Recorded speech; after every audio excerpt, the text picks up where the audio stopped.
Hi friends, welcome to DG సేవపై. ఈరోజు వీడియోలో నేను మీకు చూపించబోయేది ఏంటంటే, గవర్నమెంట్ రీసెంట్గా ఈ శ్రమ్ కార్డ్ అన్నది స్టార్ట్ చేసింది.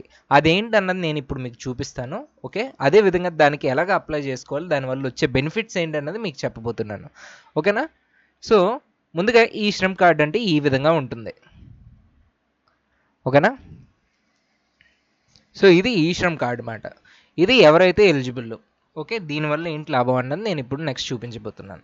ఓకే, సో ఇక్కడ చూడండి, ఈ శ్రమ్ కార్డ్ బెనిఫిట్స్, అలాగే దీన్ని ఎలాగ అప్లై చేసుకోవాలి.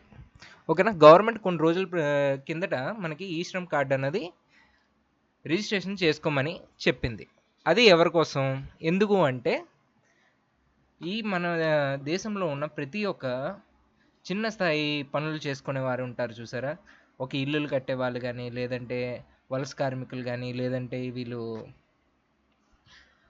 ఊరూరు తిరిగి పర్ఫార్మెన్స్ చేస్తూ ఉంటారు వాళ్ళు, ఇంకా ప్లాట్ఫామ్ మీద వర్క్ చేసేవాళ్ళు, అలాగే నెక్స్ట్ ఇంకా స్ట్రీట్ వెండర్స్ మాట, ఇంకా అగ్రికల్చర్ వర్కర్స్ కూడా దీనికి ఎలిజిబుల్ మాట. ఓకేనా? సో వీళ్ళందరూ ఏం చేయాలి అంటే జస్ట్ ఒక బేసిక్ ఫామ్ అన్నది ఫిలప్ చేయాలి. ఇది చేయాలి అంటే ఆధార్ కార్డు, వాళ్ళ యొక్క ఆధార్ కార్డు అలాగే మొబైల్ నెంబర్ లింక్ అయి ఉండాలన్నమాట ఈ ప్రాసెస్ చేసుకోవడానికి. అప్పుడే ఈజీగా అవుతుంది. సో ఈ శ్రమ్ కార్డు ఒక యూనివర్సల్ కార్డ్ అనమాట. యూఏఎన్ అనే ఒక నెంబర్ వస్తుంది. ఓకేనా? అది కేవలం ఆ కార్డు కోసమే ఉంటుందన్నమాట. ఈ కార్డు ఉన్న వాళ్ళకి గవర్నమెంట్ నుంచి ఇంకెన్నో థౌజండ్స్ ఆఫ్ బెనిఫిట్స్ అన్నవి ఉంటుందన్నమాట. వేల కొద్ది బెనిఫిట్స్ అనేవి ఉంటాయి. సో ఫర్ ఎగ్జాంపుల్ ఇప్పుడు చూడండి, మన దేశంలో 30 కోట్ల మంది అన్ఆర్గనైజ్డ్ వర్కర్స్ ఉన్నారు. లైక్ ఇదిగోండి, షూ పాలిష్ చేసుకునే వాళ్ళు, బీడీ వర్కర్సు, అలాగే కన్స్ట్రక్షన్ వర్కర్సు, అగ్రికల్చర్ వర్కర్సు, పాలు వేసుకునే వాళ్ళు, మిల్క్ మ్యాన్ అంటే, స్ట్రీట్ వెండర్సు, వీళ్ళందరూ దగ్గర దగ్గర 30 కోట్ల మంది వరకు ఉన్నారన్నమాట. వీళ్ళందరూ డేటా అన్నది కలెక్ట్ చేసుకోవడానికి ఈ యూఏఎన్ నెంబర్ అన్నది ఇవ్వబడడం జరుగుతుంది ప్రతి ఒక్కరు కూడా. అది ఈ శ్రమ్ కార్డ్ అంటే. దాన్ని బట్టి ఎవరికైతే బెనిఫిట్స్ చెందాలో వాళ్ళకే చెందుతుంది అన్నమాట. ఓకేనా? సో ఇది అప్లై చేయడానికి కావాల్సిన డీటెయిల్స్ ఇక్కడ చూడండి. పేరు, ఆక్యుపేషన్ అంటే ఏం చేస్తుంటారు వాళ్ళు, ఓకే, అలాగే permanent address, education qualification details ఏమన్నా ఉంటే. ఓకేనా? ఇవన్నీ కొన్ని మ్యాండేటరీ ఉండవు లోపల, మీరు జస్ట్ ఒక బేసిక్ ఎగ్జాంపుల్ కోసమే. ఓకేనా? Family member details, Aadhaar number, మా ఆధార్ నెంబర్ లింక్ అయి మొబైల్ నెంబర్కి లింక్ అయి ఉండాలి. ఓకే, బ్యాంక్ అకౌంట్ ఏదైనా పర్లేదు. సో ఇవి మాత్రమే ఇది కావాలి ఈ అప్లికేషన్ ప్రాసెస్ చేసుకోవడానికి. సో ఇది ఎలా చేసుకోవాలనేది ఇప్పుడు నేను మీకు చూపించబోతున్నాను. ముందుగా మన వెబ్సైట్ digisevaPay.co.inకి వెళ్దాం. .co.inకి వెళ్ళిన దాని తర్వాత ఇక్కడ సర్వీసెస్ అని ఉన్నది కదా. ఎవరైతే మన దగ్గర రిటైలర్గా ఉన్నారో వాళ్ళు దీన్ని మొబైల్ ద్వారాగా కూడా చేసుకోవచ్చు. ఓకేనా? ఇక్కడ సర్వీసెస్కి వెళ్ళండి. సర్వీసెస్ మీద క్లిక్ చేసిన దాని తర్వాత ఇక్కడ లాగిన్ అని అడుగుతుంది. ఇక్కడ లాగిన్ క్రెడెన్షియల్స్ అన్నీ కూడా మీ వాట్సాప్ గ్రూప్లో షేర్ చేసి ఉంటుంది. అది మాత్రమే వాడండి, ఇంకేం వాడద్దు.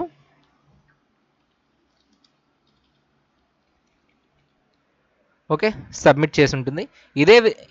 ఇదే విధమైన స్క్రీన్తో షేర్ చేసి ఉంటుంది అన్నమాట. మీకు లాగిన్ స్క్రీన్లో పాస్వర్డ్ అండ్ యూజర్ నేమ్ కూడా టైప్ చేసి ఉన్నది పంపించుంటాం, అది మాత్రమే వాడండి. ఓకేనా? సో ఇక్కడ సబ్మిట్ చేద్దాం. సబ్మిట్ చేసిన దాని తర్వాత ఇక్కడ ఓకే చేయండి. మళ్ళీ ఒకసారి లోడ్ అవుతుంది. అలా కిందకు వచ్చేయండి. కిందకు వచ్చిన దాని తర్వాత మీకు ఈశ్రమ్ ఇదిగోండి, ఈ శ్రమ్ రిజిస్ట్రేషన్ అని ఉంది కదా, దీని మీద ప్రొసీడ్ చేయండి. ప్రొసీడ్ చేసిన దాని తర్వాత ఈ విధంగా మీకు పోర్టల్ అన్నది ఓపెన్ అవుతుంది. ఓకేనా? పోర్టల్ ఓపెన్ అయిన తర్వాత ఇక్కడ Aadhaar link mobile number is preferred అన్నది. సో ఇక్కడ ఆధార్ నెంబర్ లింక్ ఉన్న మొబైల్ నెంబర్ ఇవ్వాలి.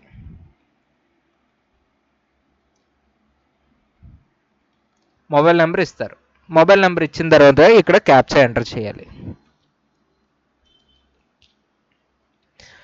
క్యాప్చా ఎంటర్ చేసిన దాని తర్వాత ఇక్కడ అడుగుతుంది మీకు ఈపీఎఫ్ఓ అని ఏమైనా ఉందా. ఓకేనా? పబ్లిక్ ప్రావిడెంట్ ఫండ్ ఆర్గనైజేషన్లో ఏమైనా ఎంప్లాయీగా ఉన్నారా, లేదా స్టేట్ ఇన్సూరెన్స్ కార్పొరేషన్లో ఏమైనా ఉందా. దీనికి నో పెడతారు, ఎందుకంటే ఈ ఈ ఈ ఎక్కడ వర్క్ చేసే చిన్న స్థాయి వాళ్ళకి ఏమి కూడా ఎలిజిబిలిటీలో ఉంటారు కాబట్టి. సో దాని తర్వాత సెండ్ ఓటీపీ చేయండి. ఓటీపీ వెళ్తుంది. ఓకేనా?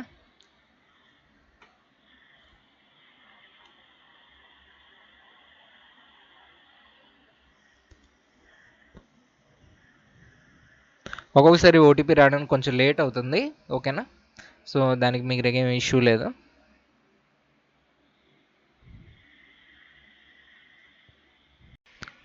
సో ఇప్పుడు ఇక్కడ వచ్చిన ఓటీపీని మీరు ఎంటర్ చేయండి. ఓటీపీని ఎంటర్ చేసిన దాని తర్వాత సబ్మిట్ చేస్తారు. ఓకేనా? సబ్మిట్ చేసిన దాని తర్వాత ఈ విధంగా ఆధార్ అన్నది ఎంటర్ చేయాల్సి ఉంటుంది, మీ యొక్క ఆధార్ నెంబర్. ఎవరికైతే అప్లై చేస్తున్నారో వాళ్ళ ఆధార్ నెంబర్ మాట ఇది. ఓకే, ఆధార్ నెంబర్ ఎంటర్ చేసిన దాని తర్వాత ఇక్కడ కన్సెంట్ ఫామ్ అని ఉంటుంది ఇంగ్లీష్. ఓకే, ఇక్కడ మొత్తం డీటెయిల్స్ అన్నీ కూడా ఉంటాయి. ఓకేనా? దీని టర్మ్స్ అండ్ కండిషన్స్ మాట మొత్తం అంతా కూడా మీరు చదవచ్చు. ఒకసారి చదవండి కూడా. ఓకేనా? అప్లై చేసే ముందు, ఎవరికైనా అప్లై చేసే ముందు చదవండి. ఓకే, ఇది అయిపోయిన దాని తర్వాత సబ్మిట్ చేయండి. సబ్మిట్ చేసిన దాని తర్వాత ఇంకో ఓటీపీ వస్తుంది. సో గైస్, ఈ విధంగా ఓటీపీ అన్నది మనకి వస్తుంది. ఓటీపీ వచ్చిన దాని తర్వాత రిజిస్టర్డ్ మొబైల్ నెంబర్కి మీరు వ్యాలిడేట్ అన్నది చేస్తారన్నమాట. ఈ విధంగా ఇక్కడ వ్యాలిడేట్ చేస్తారు. ఓకేనా? వ్యాలిడేట్ చేసిన దాని తర్వాత నెక్స్ట్ స్టెప్కి మనం వెళ్తాం. అదేంటంటే ఈ విధంగా రిజిస్ట్రేషన్ ఫామ్ అన్నది ఓపెన్ అవుతుంది. ఓకేనా? రిజిస్ట్రేషన్ ఫామ్ ఓపెన్ అయినప్పుడు మీకు ఏంటంటే ఈ పర్సనల్ డీటెయిల్స్ అన్నీ కూడా ఆటోమేటిక్గా ఫిక్స్ అయిపోతాయి. మీకు ఆధార్ డేటాబేస్లో ఎలాగుందో అదే డేటాబేస్ ప్రకారంగా మీకు ఫెచ్ అన్నది అవుతుంది అన్నమాట. ఓకేనా?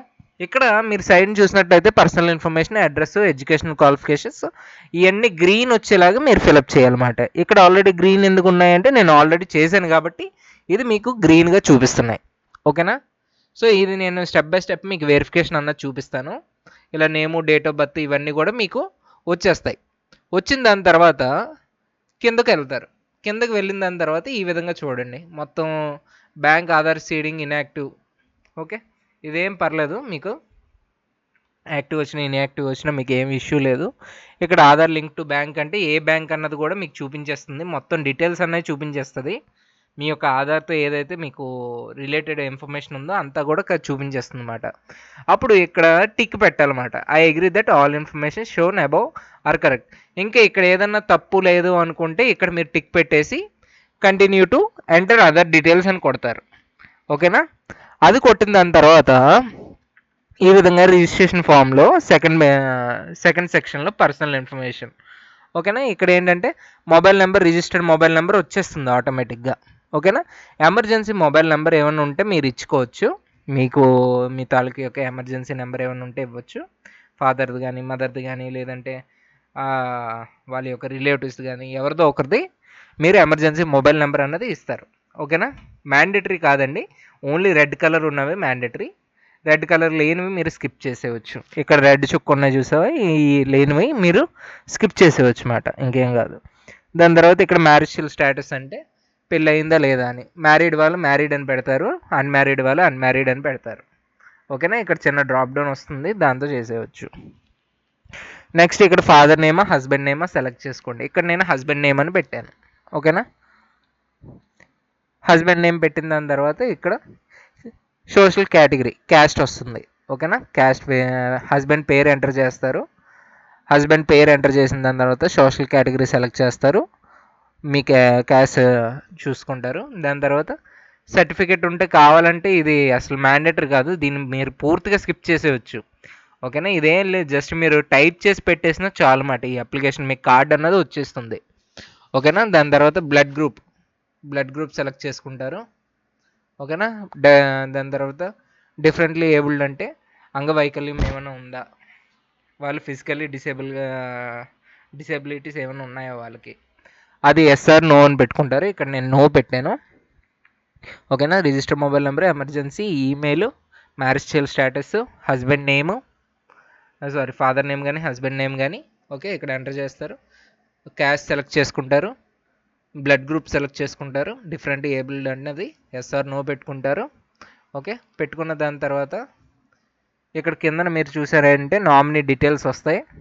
కావాలంటే మీకు ఎవరైనా నామినేషన్ ఉంటే దానికి ఎస్ అని పెట్టి వాళ్ళ డీటెయిల్స్ ఇవ్వాల్సి ఉంటుంది, లేకపోతే సేవ్ అండ్ కంటిన్యూ అని కొడతారు. ఓకేనా? ఇదంతా మీ పర్సనల్ ఇన్ఫర్మేషన్ అన్నమాట. నెక్స్ట్ వచ్చేసి అడ్రస్కి వెళ్తుంది.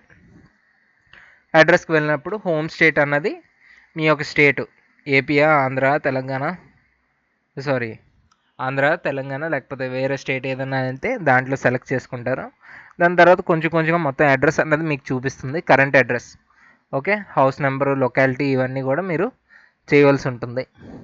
ఓకేనా, టైప్ చేయాల్సి ఉంటుంది అన్నమాట. స్టేటు, డిస్ట్రిక్టు, సబ్ డిస్ట్రిక్టు, అలాగే పిన్ కోడ్ అవన్నీ సెలెక్ట్ చేసుకుంటారు. ఓకేనా, దాని తర్వాత ఇక్కడ స్టేయింగ్ దానికి కొంచెం కిందకు వచ్చినట్టయితే స్టేయింగ్ ఎట్ కరెంట్ లొకేషన్ అని అడుగుతుంది. ఎన్నాళ్ళుగా అదే లొకేషన్లో ఉంటున్నారు. ఇక్కడ 1 or 2 years అని పెట్టాను.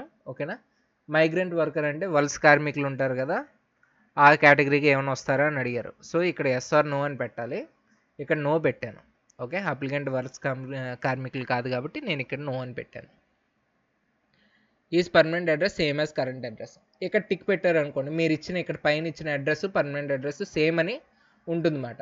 ఇంకా అప్పుడు ఏం చేయొచ్చు అంటే డైరెక్ట్గా సేవ్ అండ్ కంటిన్యూ చేయొచ్చు. సేవ్ అండ్ కంటిన్యూ చేశాక ఎడ్యుకేషన్ డీటెయిల్స్ అడుగుతుంది. ఓకే, ఇక్కడ ఎడ్యుకేషన్ క్వాలిఫికేషన్ ప్రైమరీ ఉంటుంది, సెకండరీ ఉంటుంది, హై స్కూల్ ఉంటుంది. ఓకేనా, ఇక్కడ నేను ప్రైమరీ పెట్టాను.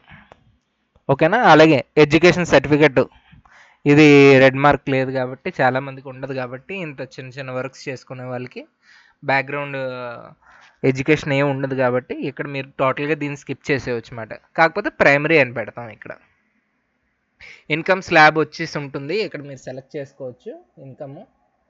దానికి మీరు తక్కువగా నేను ఇక్కడ పెట్టాను 15,000 నుంచి 18,000 వరకు అని. ఓకేనా, ఇన్కమ్ సర్టిఫికేట్ ఏమి ఉండదు కాబట్టి ఇక్కడ ఫైల్ అనేది మనం చూస్ చేసుకోవడానికి లేదు. ఓకేనా, అది మ్యాండేటరీ కాదు కాబట్టి స్కిప్ చేసేయడమే. ఓకేనా, నెక్స్ట్ ఈ విధంగా వచ్చిన దాని తర్వాత మళ్ళీ సేవ్ అండ్ కంటిన్యూ కొడతారు. చూడండి ఇక్కడ సేవ్ అండ్ కంటిన్యూ చేస్తారు. నెక్స్ట్ వచ్చేసి occupation and skills. Primary occupation అంటే మీరు ఏం చేస్తూ ఉంటారు దాన్ని మీరు ఇక్కడ సెలెక్ట్ చేసుకోవచ్చు మేడం. ఇక్కడ click to view NCO code list అని ఉంది కదా, ఇక్కడ మొత్తం అందరినీ ఒక కేటగిరీల వైజ్గా డివైడ్ చేసి ఉంటారు అన్నమాట, దేని కిందకు వస్తారని చెప్పేసి. ఈ విధంగా దాని మీద క్లిక్ చేసినట్టయితే మీకు ఆ కోడ్ లిస్ట్ అన్నది ఓపెన్ అవుతుంది.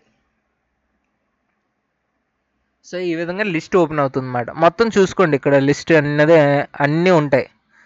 చూడండి ఇక్కడ field crop and vegetables, 3 scrub grow croppers, ఇవన్నీ అగ్రికల్చర్ కిందకు వస్తాయి అన్నమాట.